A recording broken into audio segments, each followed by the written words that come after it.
E dessa vez, o Flamengo, após vencer mais uma final frente ao Galo, dessa vez a final da Copa do Brasil, a pergunta que fica é se ainda é culpa do José Roberto Wright.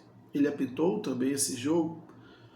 Para quem não entende tanto o contexto, fazer uma breve explicação, José Roberto Wright foi o árbitro que apitou o Flamengo e Atlético Mineiro pelas eliminatórias da Libertadores de 81, Libertadores no qual o Flamengo foi campeão.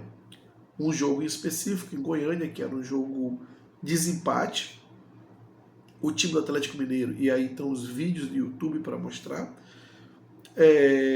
desceu a pancada e após ter sido advertido pelo técnico, pelo árbitro, à época, o José Roberto Wright, um árbitro famoso na década de 80, após ter sido advertido, continuou dando pancada. Aí o vídeo do YouTube, as imagens, tiveram expulsos os jogadores até não conseguir ter o mínimo para competir. A partida foi encerrada, o Flamengo declarado vencedor e o resto é história. O Flamengo ganhou a Libertadores, ganhou depois o Mundial. E desde então o Atlético se vitimizou, contando uma narrativa de ser prejudicado, de ser sempre a vítima, uma narrativa que perdura até hoje.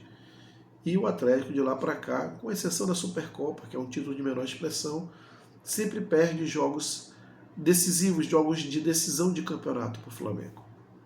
Por que será? É sobre isso que nós vamos falar. Agora, antes de seguir com esse vídeo, peço sua ajuda para que se inscreva no canal. É muito importante aqui a sua inscrição no canal. Deixar seu like também para que o YouTube entenda como relevante esse conteúdo e distribua para um número maior de pessoas. Claro, comente aqui se você concorda ou não concorda com o que foi abordado nesse vídeo, se você gostou ou não do conteúdo.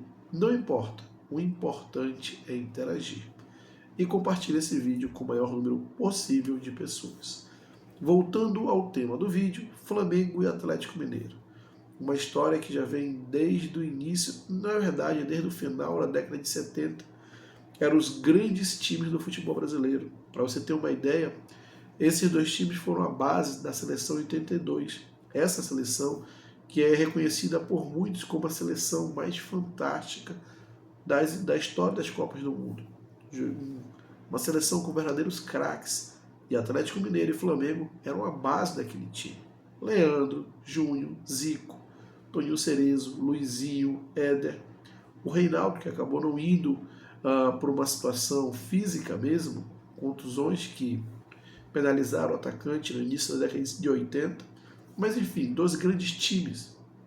O ponto é que o Atlético Mineiro sempre contando essa narrativa, essa vitimização, desde o início dos anos 80. E desde lá continua perdendo para o Flamengo, em todas as finais. Ou nos jogos decisivos, com exceção de algumas situações, como já falei, a Supercopa. Mas, por exemplo, perdeu em 80, perdeu em 81, perdeu em 87, perdeu agora a final da Copa do Brasil. E segue essa rivalidade muito mais forte pelo lado do Atlético Mineiro do que propriamente pelo lado do Flamengo. Porque o Atlético Mineiro não esquece essa narrativa que só prejudica e apequena um clube que é grande, mas quando enfrenta o Flamengo se apequena. Quando saiu a notícia da final da Copa do Brasil entre Flamengo e Atlético Mineiro, a primeira coisa que o Atlético Mineiro fez foi mandar um ofício para a CBF, perguntando se, na verdade, exigindo que o VAR fosse o VAR semiautomático, né? E, de novo, voltando a mais de 40 anos atrás, dizendo que precisava disso para assegurar que a arbitragem ia ser isenta e se dizendo, mais uma vez, prejudicado no início dos anos 80. Ou seja, não esquece isso, não consegue andar para frente, não consegue evoluir. E desde lá, o Atlético Mineiro mesmo que deu o apelido ao Flamengo de malvadão, porque desde lá, dizendo que o Flamengo é o time da mídia, é o time favorecido, em detrimento daqueles que não são, dos mais fracos, se colocando numa posição pequena. E por isso não cresceu, por isso perdeu protagonismo. O Atlético Mineiro voltou a ser protagonista fazem poucos anos, ficou 51 anos sem ganhar o título brasileiro. E não consegue olhar para frente porque não esquece um passado onde ele não foi vítima, simplesmente o outro time era melhor. E a gente viu nessa final o que acontece com o atleticano, que não sabe perder. E por quanto tempo vai continuar essa narrativa? Daí a pergunta, de quem foi a culpa agora nesse domingo? Foi do árbitro? Até onde eu vi o jogo, e eu vi todo o jogo, se teve um time prejudicado pela arbitragem, foi o time do Flamengo. No lance do Arrascaeta, que com toda certeza o Lianco, se tivesse um critério na nossa arbitragem, deveria ter sido expulso. Mas o time do Flamengo ficou desesperado se apegando nisso? Não, jogou bola e ganhou o jogo.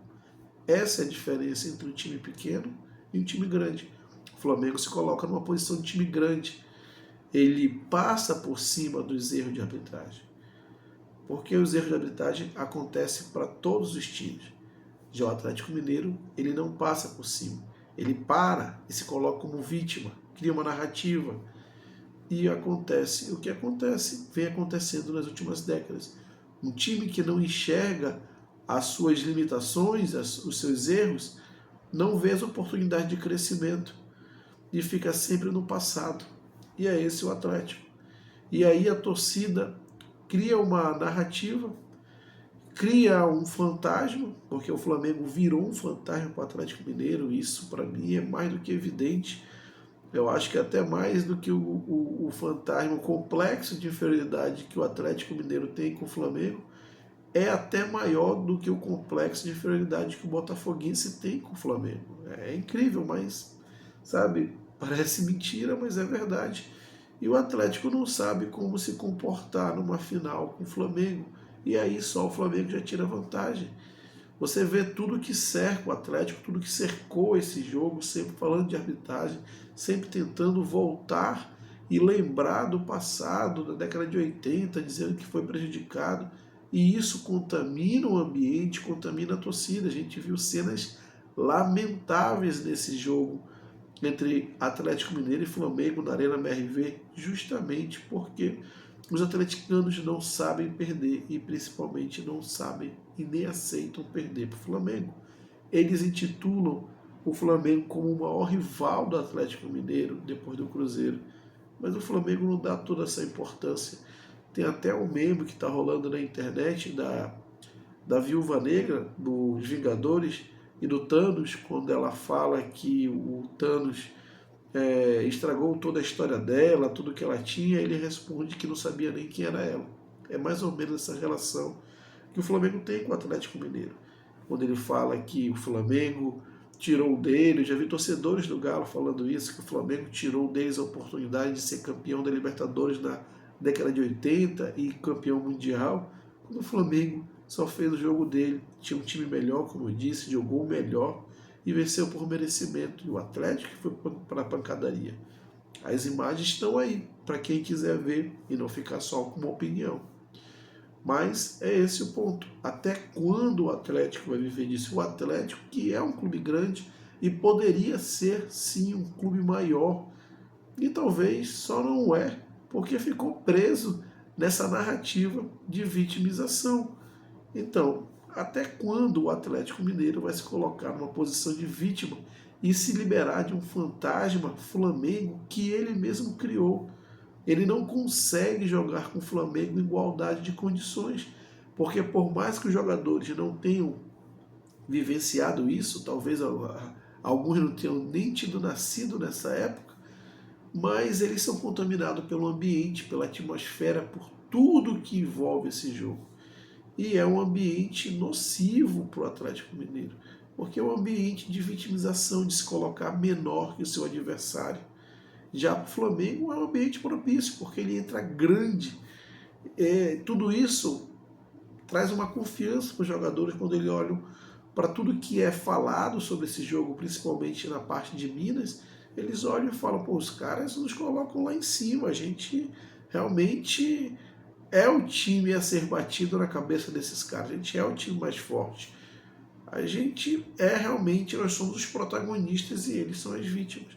Então o duelo mental já é vencido antes do jogo começar. E a pergunta que fica é: até quando o Atlético Mineiro vai deixar mais forte esse fantasma chamado Flamengo, que ele não consegue jogar, não consegue enfrentar? Até quando ele vai responsabilizar um terceiro, um árbitro que seja, pelas suas fraquezas e deficiências, pelos seus erros? Até quando vai culpar o José Roberto Wright por ter perdido pelo time do Zico, um time que era melhor que o Atlético Mineiro? Até quando tudo isso? E daí a pergunta: o Wright estava apitando ontem o jogo do Atlético Mineiro na Arena MRV contra o Flamengo? Porque adivinha só, o Atlético Mineiro perdeu, e só perdeu de um porque o seu goleiro estava numa tarde inspirada.